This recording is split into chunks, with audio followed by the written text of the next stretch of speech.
안녕하세요. 여성 D-1 목장 이혜경 목사입니다.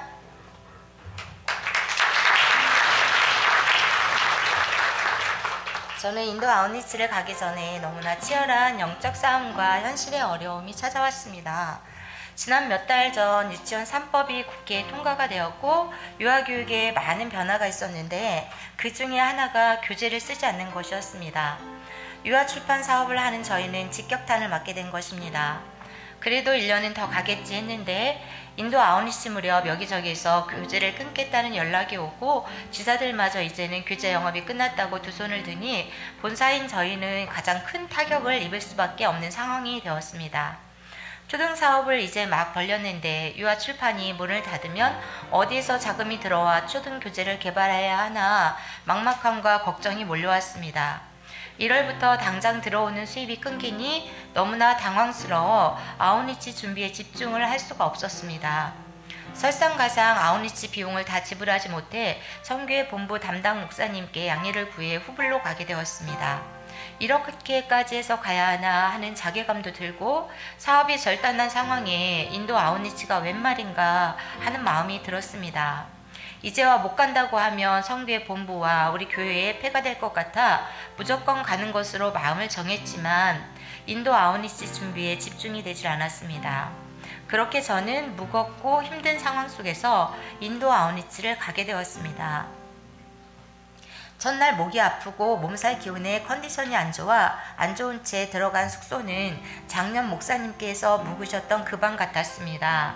습도가 높고 추우며 침대는 20년쯤 사용한 것처럼 푹 꺼져 있어서 자고 일어나면 허리가 아팠습니다. 잠들기 힘든 인도 첫날 밤이 지나고 아침이 밝았는데 어제보다 더 안 좋아진 몸을 확인할 수가 있었습니다. 아웃리치 개회 예배는 우리 목사님께서 말씀을 전하셨습니다. 사도행전 11장 베드로가 고넬료의 집에 가서 증언하는 말씀이었습니다. 평범함이 위대함으로 위대함이 평범함이 되는 상향 평준화에 대해 큰 은혜를 받았습니다. 비본질의 마음을 쓰지 말고 본질에 집중하라는 말씀이 지금 저의 상태를 보고 하나님께서 말씀하시는 것 같았습니다. 그때는 단지 말씀의 은혜를 받는 것인 줄 알았는데 아웃리치 내내 이 말씀이 저를 주장하고 계셨습니다. 첫날 전도를 나가기 전 주의사항을 듣게 되었는데 한국에서처럼 들이대면 안 된다. 이들은 이해하고 배려하고 관계를 만들어가며 전도해야 한다는 것이었습니다. 언어도 잘 안 되는데 어떻게 관계를 맺고 이들을 이해하며 전도할지 위축이 되었습니다. 저희 8팀을 인솔하는 선교사님이 야미니, 마니샤 두 청년은 작년 아웃리치 때 전도되었는데 훈련을 받아 이번 아웃리치 스텝으로 섬기게 되었습니다 하고 이야기를 해주었습니다. 이들의 열정과 진심을 다해 우리를 돕고 함께 전도하는 것을 보고 도전을 받았고 전도에 대한 열정이 올라왔습니다. 주님께 순종함으로 증인되어 이렇게 구원받은 사람에서 예수님의 제자로 성장되는 것을 보니 오직 성령에 사로잡혀 전도에 몰입할 수밖에 없었습니다. 둘째 날 함께했던 현지인 스텝 아비슉은 인도에 있는 삼성에 다니는 인재였는데 부모님은 교회 다니는 걸 모른다고 했습니다. 아웃리치가 너무 좋아 직장도 빼고 스텝으로 섬기고 있었습니다. 그들은 카스트 제도 때문에 기독교인이 되면 많은 불합리함을 당할 수 있는데 모든 걸 포기하면서도 그렇게 기뻐하는 아비슉을 보며 저는 너무 편하게 신앙생활하고 있는데 저렇게 기뻐하며 하나님을 섬기는가 하는 생각이 들어 부끄러웠습니다. 평범함이 위대함으로 그 위대함이 평범함이 되는 상향 평준화가 우리 전도 현장에 고스란히 녹아져 있었습니다.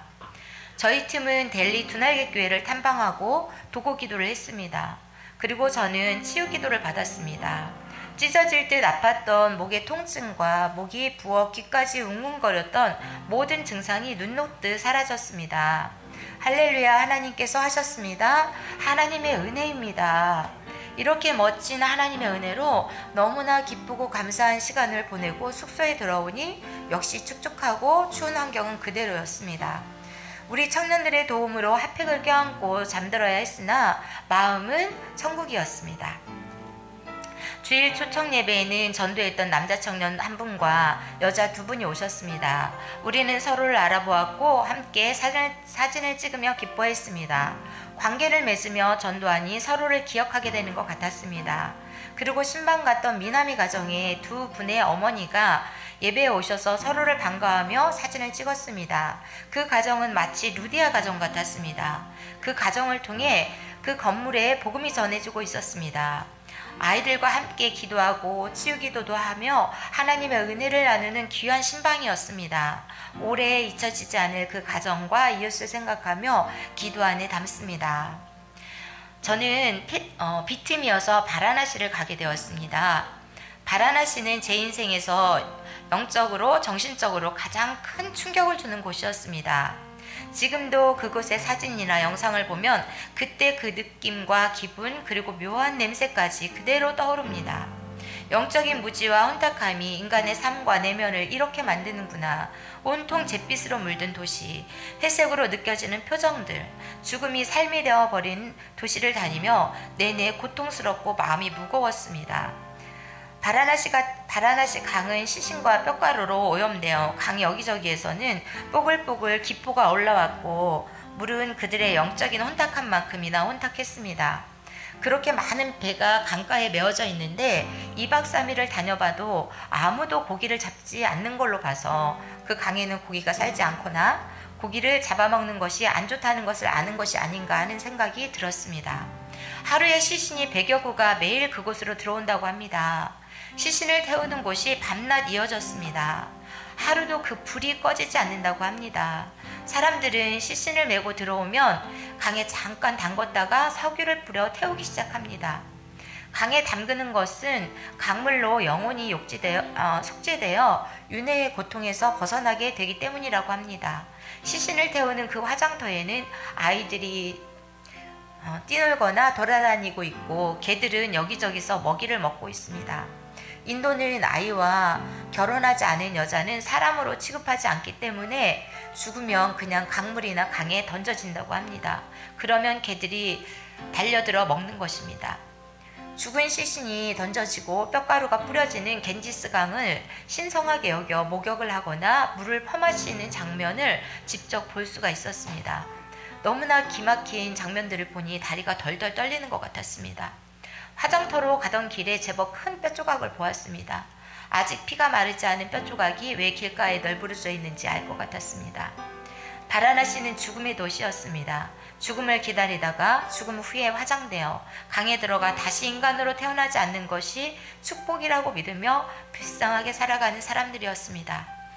순간 하나님의 은혜가 아니면 나도 여기 바라나시에서 이 사람들처럼 살고 있었을 수도 있었던 거 아닌가 하는 생각이 들자 목 놓아 울고 싶어졌습니다. 복음의 눈으로 보니 그들은 구원받을 불쌍한 영혼들이었습니다. 영적인 타락과 무지로 인해 불행한 삶을 살고 있는 것이었습니다. 정말 복음을 모른다는 것이 이렇게 한 사람, 또 도시 그리고 나라가 어둠에 쌓여 산다는 것을 절절히 느끼는 시간이었습니다. 그러고 보면 우리나라도 복음이 들어오기 전에는 양반과 상놈이 있는 부지한 나라였습니다. 복음의 진리가 구원의 길을 보이고 이제는 선교사를 가장 많이 보내는 나라가 된 것처럼 인도도 머지않아 그렇게 변화될 것을 믿습니다. 세계 선교의 복음의 길이 이곳 인도에서 열릴 것 같은 마음은 하나님께서 주신 마음이라 생각합니다. 복음의 은혜가 얼마나 큰 축복이고 감사함인지 이곳에 와서 깊게 깨닫습니다. 이제는 복음의 사람으로 살 것을 다짐합니다. 복음의 빚진 마음이 무엇인지 깊이 깨닫게 하십니다. 저와 우리 가정이 복음의 능력으로 하나님께 쓰임받는 것이 가장 고귀한 삶이고 은혜임을 깨닫습니다. 주님의 십자가의 능력이 가장 낮은 삶으로 이어지는 은혜를 체험하게 하시고 복음의 절대 능력으로 살아가는 삶, 교회를 섬기는 것이 삶의 목적이 되도록 결단하게 하시는 복된 시간이었습니다. 인도 아우니치는 인도를 이해하고 기도할 수 있는 귀한 시간이었습니다. 아우니치를 다녀오니 기도가 달라집니다. 마지막 날 1시간 정도 마지막 전도를 나가게 되었는데 깔끔하게 인테리어가 된 건물이 보여 발걸음을 멈추자 여기가 북한 대사관이라고 했습니다. 저는 얼른 핸드폰을 꺼내 사진을 찍었습니다. 한국에 돌아가면 가끔씩이라도 보면서 기도하려고요 했더니 인솔 선교사가 자기들도 숙소 근처에 북한 대사관이 있는 것은 하나님의 뜻이 있다고 생각한다고 했습니다. 그리고 이곳에서 행복 모임이 열릴 것을 놓고 기도하며 이를 통해 북한 선교가 이루어지지 않을까 하는 기대감을 가진다고 말해 주었습니다. 저도 같은 마음으로 도구하고 있습니다. 하나님께서 인도 아웃리치를 통해 많은 것을 깨닫게 하시고 변화되게 하셨습니다. 아웃리치를 가기 전에는 정부 정책으로 하루아침에 사업이 무너지는 고통스러움과 대책을 세우지 못해 두려운 감정에 함몰되었는데 지금은 감사가 너무나 많아 하나님께 감사를 올려드리고 있습니다. 재정은 최악을 달리고 있지만 유아교육의 문이 닫히니 초등교육의 문을 여시는 하나님은 너무나 위대하십니다. 나의 노력으로 되지 않는 분야와 영역들을 되게 하시고 만나게 하시는 하나님을 경험합니다. 일이 잘 돼도 재정이 무너진 지금 사업을 하는 우리에게는 너무도 어려운 상황일 수 있겠지만 걱정이 아닌 기대감으로 하나님께서 어떻게 인도하시는지 어떻게 살게 하시는지 따라가는 믿음과 순종의 삶으로 날마다 주시는 평강의 날을 살게 하십니다. 가족이 모두 행복할 수 있는 것은 오직 복음의 절대 능력 안에 살기 때문입니다. 무엇보다 영혼을 향한 기도와 사랑이 가슴에 불이 되어 세계의 비전을 이루어가는 것이 가장 큰 하나님의 은혜입니다. 주님 한 분으로 만족한 삶이 가장 행복한 삶임을 알게 하시니 감사합니다. 모든 아웃리치가 정말 은혜의 자리이고 하나님의 임재의 자리이지만 특별히 인도 아웃리치는 사랑하는 우리 예일가족 모두에게 권하고 싶습니다. 말로 다 전하고 표현할 수 없는 인도 아웃리치 정말 가보시면 알 수 있는 은혜가 있습니다. 기도짝으로 기도해 주시고 섬겨 주시고 기도해 주신 우리 기도짝들과 목자 그리고 목장 식구들에게 감사합니다. 늘 먼저 가셔서 이렇게 행복한 연합선교와 아웃리치의 문을 열어주시고 영적 아비가 되신 목사님께 감사합니다. 연합선교로 세계비전을 이루어가게 하시는 하나님께 모든 감사와 영광을 올려드립니다. 선교는 사랑입니다. 감사합니다.